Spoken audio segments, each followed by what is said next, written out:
Hello students, आज करने के लिए जा रहे हैं क्लास 10 का 2 नंबर एक्सरसाइज पोलिनोमियल्स। तो पोलिनोमियल का जो मैथ है ये हम लोगों को करने के पहले कुछ कॉन्सेप्शन क्लियर कर लेना चाहिए, क्योंकि ये क्लास पहले प्रीवियस क्लास में भी था। कुछ कॉन्सेप्शन क्लियर होने से ये चैप्टर तुम लोग आसानी से कर सकते हो। यहाँ पे कुछ चीज़ देख लो। पॉलिनोमियल जो है उसका डेफिनेशन लिखा है ये। A polynomial is an algebraic expression. Algebraic expression मतलब जिसके अंदर प्लस माइनस इनटू ऐसा रहता है, ठीक है। Expression consisting of variables coefficient. Variables किसे कहते हैं? यहाँ पे देखो, ये जो एल्जेब्रिक इक्वेशन है ना, इसमें हमने दिखा के रखा है, क्योंकि एक्स यहाँ पे भी एक्स है, यहाँ पे भी एक्स है, इसको कहते हैं वेरिएबल्स, ठीक है। यह दिखाया है, ये वेरिएबल्स है। तो वेरिएबल्स के सामने जो नंबर रहता है उसको कहते हैं कोफिशिएंट बोल के। मतलब एक्स के सामने 3 है तो ये कोफिशिएंट है, एक्स स्क्वायर के सामने 2 है, ये भी कोफिशिएंट है। और ये है वेरिएबल, क्योंकि ये वेरी होता रहता है, नंबर चेंज होता रहता है।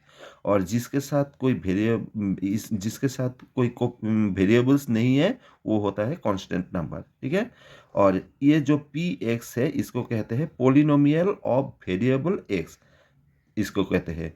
अगर पी वाई लिख लिया तो ये हो जाएगा पोलिनोमियल ऑफ वेरिएबल वाई। तब यहाँ पे जो वेरिएबल एक्स है इसके जगह पे आ जाएगा वाई। तो अभी डेफिनेशन को ठीक तरह से समझते हैं।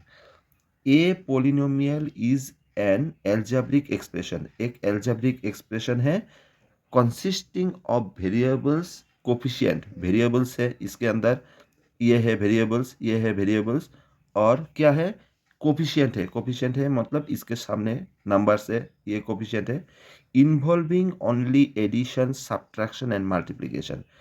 ओनली क्या क्या लिखा है? एडिशन होगा, सिर्फ एडिशन होगा, सब्ट्रैक्शन होगा, मल्टीप्लिकेशन होगा, डिवीजन नहीं होगा वेरिएबल के द्वारा। क्योंकि नीचे अगर वेरिएबल आ जाता है, सपोज ऐसा आ गया कि 3/x², इस टाइप का सपोज आ गया, तो क्या हो, इसको कैसे लिख सकते हैं हम लोग? 3 × x⁻², ऐसा लिख सकते हैं, क्योंकि नीचे ये है, ऊपर में चला जाएगा तो माइनस आ जाएगा। लेकिन ऊपर में जो है ये माइनस होता नहीं है।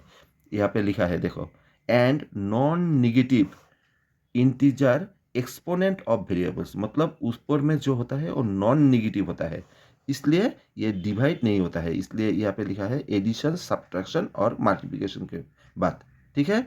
डिवीजन नहीं होता है वेरिएबल के द्वारा। क्यों? क्योंकि उसका वो अगर ऊपर चला जाएगा तो माइनस हो जाएगा, इसलिए ये नहीं हो सकता है, नॉन निगेटिव है ये, ठीक है। 2 नंबर में मैंने लिखा है पी एक्स इक्वल टू, ये एक एल्जेब्रिक एक्सप्रेशन लिखा है। तो ये एल्जेब्रिक एक्सप्रेशन में किसको क्या कहते हैं? ये प्लस और माइनस के द्वारा मतलब अलग कर दिया है। तो ये जो एक चीज़ है 3x², 5x, 7, इसको कहते हैं, देखो 3x², 5x, इसके साथ माइनस है तो माइनस आ जाएगा, इसको कहते हैं टर्म बोल के, ठीक है। और कोफिशिएंट तो हम लोगों को यह से पता चल गया कि जिसके सामने जो नंबर है, ये वेरिएबल के सामने जो नंबर होता है उसे कहते हैं कोफिशिएंट। तो x² के सामने है 3, तो कोफिशिएंट है 3। यहाँ पे x के सामने 5 है तो इसका कोफिशिएंट है 5। और वेरिएबल कौन सा है? x है वेरिएबल, ठीक है। और ये -7 हो जाएगा कांस्टेंट नंबर। तो यहाँ पे और एक चीज़ देखेंगे, type of polynomials on the basis of number of term. Number of term, कितना नंबर ऑफ टर्म है उसके ऊपर डिपेंड करके इसका इस टाइप का किस टाइप का पोलिनोमियल है ये पता चलता है। जैसे कि मैंने यहाँ पे लिखा 2x, सिर्फ 2x, तो 2 के साथ x इंटू हुआ है, इसको कहते हैं मोनोमियल। मोनोमियल मतलब एक है। लेकिन नेक्स्ट नेक्स्ट नेक्स्ट में क्या आया? 2x के साथ 3 जोड़ दिया, प्लस आ गया ना, 2 हो गया। ये एक टर्म है, ये एक टर्म है, इसको कहते हैं बाइनोमियल। बाई मतलब 2, 2 आ गया। यहाँ पे देखते हैं हम लोग, एक ये है, एक ये है और एक ये है, 3 आ गया। अलग किया गया है प्लस माइनस के द्वारा, तो 3 टर्म आ गया, तो इसको बोलते हैं ट्राइनोमियल। और ट्राइनोमियल से ज़्यादा अगर होगा तो उसको दूसरा कोई नाम नहीं दिया है। 4 टर्म आ गया, 5 टर्म आ गया, 6 टर्म आ गया, इसको डायरेक्ट बोल दिया पोलिनोमियल बोल के। तो एक टर्म होने से मोनोमियल दो टर्म होने से ऐसा, दो टर्म होने से बाइनोमियल, तीन टर्म होने से ट्राइनोमियल, और तीन से ज़्यादा हो गया तो उसको बोलते हैं पॉलिनोमियल। ठीक है, नेक्स्ट है डिग्री ऑफ पॉलिनोमियल। अच्छा, डिग्री किसे कहा जाता है?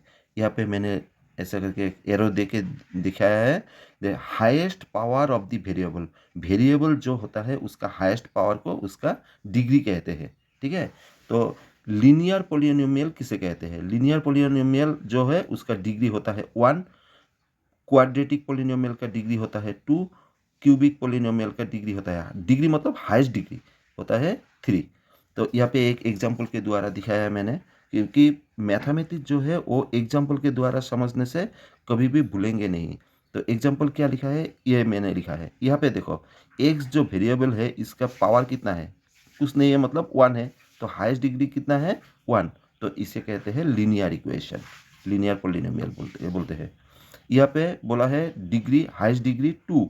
देखो यहाँ पे वेरिएबल का हाईएस्ट डिग्री है 2, इसका है 1, तो हाईएस्ट डिग्री कितना आ गया? 2 आ गया।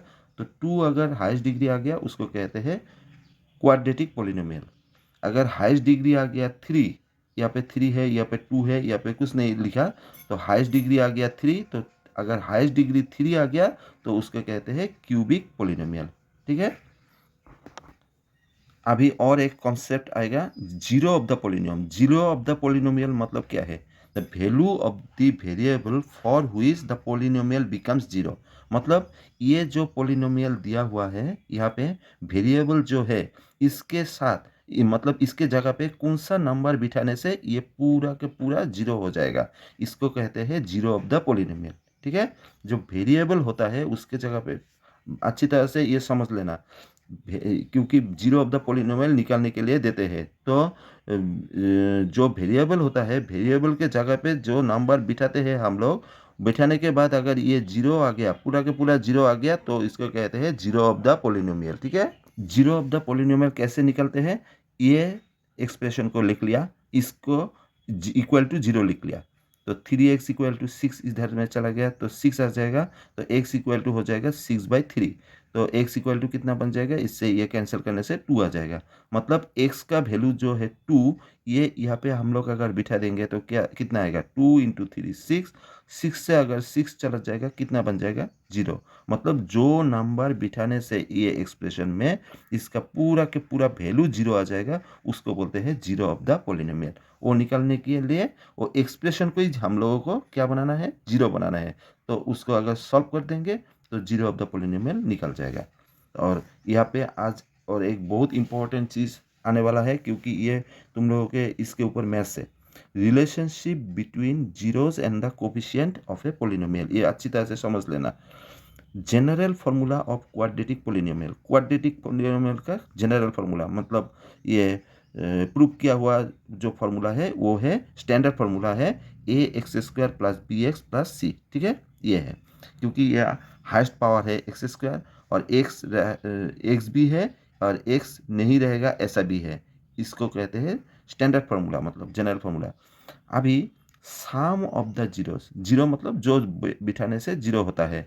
यहाँ पे हाईएस्ट पावर है 2, यहाँ पे देखो, यहाँ पे हाईएस्ट पावर कितना है? 1 है, तो इसका आंसर है 1। एक मतलब एक नंबर है, 2 है लेकिन नंबर 1 है, सिर्फ 2 है। लेकिन यहाँ पे क्या है? ये क्वाड्रेटिक पोलिनोमियल है ना, हाईएस्ट पावर है 2, मतलब इसका आंसर भी निकलेगा 2। ठीक है, तो sum of the zeros, zero को लिख लिया हम लोगों ने, जो नंबर बिठाने से जीरो आता है इस नंबर को हम लोगों ने यहाँ पे सपोज लिख लिया, एक अल्फा बोल के और एक बीटा बोल के। तो सम ऑफ द जीरोस मतलब alpha plus beta equal to क्या हो जाएगा?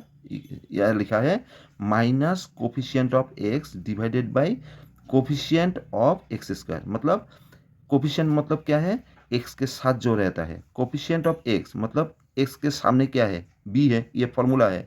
x के सामने क्या है? b है, तो इसके साथ प्लस है तो ये लिख लिया b, और माइनस देना है, ये माइनस दे दिया। नीचे है कोफिशिएंट ऑफ x² का कोफिशिएंट है b, वो लिख लिया।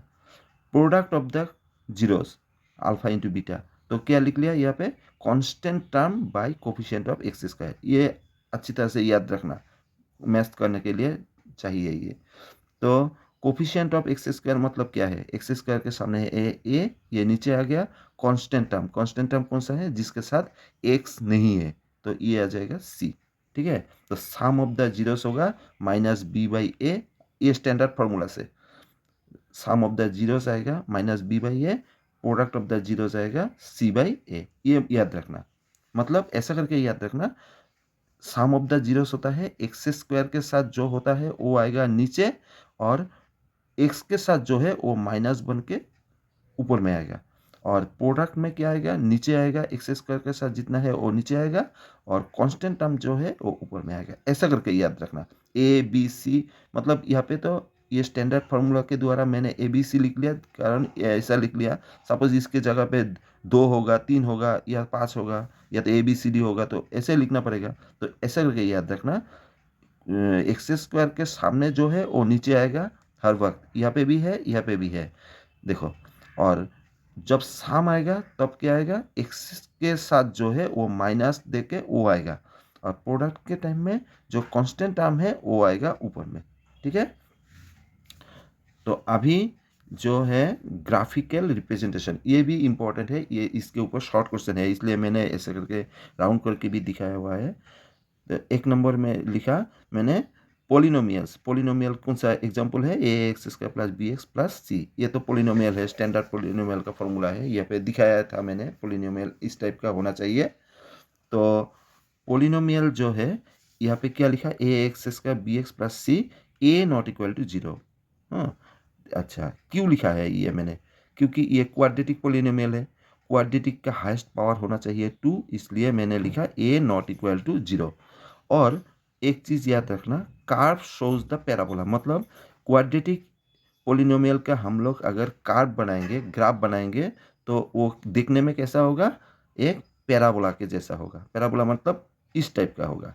ठीक है, अगर ये ऊपर में भी ऐसा हो सकता है, नीचे में भी ऐसा हो सकता है, ग्राफ जो है इस ये किसके ऊपर डिपेंड करते हैं, जीरो से अगर ए का वैल्यू ज़्यादा है, मतलब पॉजिटिव है, तो ऊपर में आ जाएगा ऐसा, अगर जीरो से नीचे है मतलब माइनस है, तो ये कार्व हो जाएगा उल्टा।